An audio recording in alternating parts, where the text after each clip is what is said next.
Let's start off with a quick summary of Zeus and how he works. He is a ranged mage with no utility, therefore you'll have to play him very defensively and you'll have to be very careful with your positioning. Now with that said, let's move on to his spells. Overcharge is Zeus's passive. Your in-hand lightning bolt attacks against enemies will apply a charge, up to 3 charges per enemy.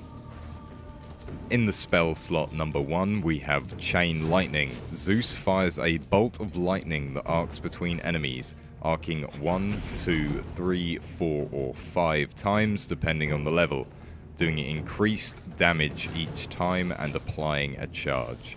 This should be the first spell that you choose if you're going to follow my guide.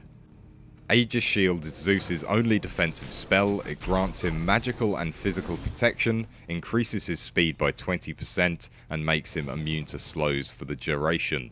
Basic attacks from enemy players against Zeus while the shield is active reflect 10% of the damage done as magical damage and apply a charge. I suggest taking this at level 4 and maxing it last. Detonate Charge does exactly what it says and detonates any charges that have accumulated on enemies. The damage will be multiplied depending on how many charges are on the enemy. 1 charge will do 1 times damage, 2 charges will do 2.5 times damage, and 3 charges will do 4 times damage. Does nothing if there are no charges on enemies. I suggest taking this second. And finally we have Zeus's ultimate. It causes a lightning storm to strike an area every 1 second for 5 seconds. Every strike applies a charge. This is an amazing ability when used in conjunction with your other ones. Take this whenever you can. Now let's go over the order in which you should level your spells.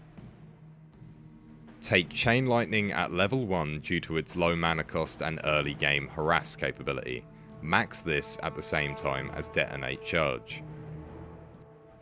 Secondly, take Detonate Charge. When an enemy has 3 charges on them, this does insane damage. Max this at the same time as Chain Lightning. At level 3, take Aegis Shield. This will give you a lot more survivability in your lane. Max this spell last. At level 4, take Detonate Charge again. From this point you can alternate between Chain Lightning and Detonate Charge, whatever one you feel is best. At level 5, take Lightning Storm. Level this whenever possible. And finally, it's time for the item build. Start the game with 1 healing potion and Boots of Magi level 2. Maxing boots first is always a safe bet. The second item I'd suggest taking would be Gem of Isolation. Max it early if you're against an enemy in your lane with high movement speed and escape utility, such as Sun Wukong. I'd suggest taking Pythagorean's Piece as your third item, providing your team has a lot of magical power. Otherwise, take Obsidian Shard. Your fourth item should be Polynomicon. By this point in the game you should be doing quite a lot of damage, therefore the life steal becomes useful. This will be very useful in big team fights with a lot of AoE. For your fifth item, I'd suggest taking Breastplate of Valor if you're against a lot of physical characters, or Magi's Blessing if you're against a lot of magic characters. Change this up as you see fit.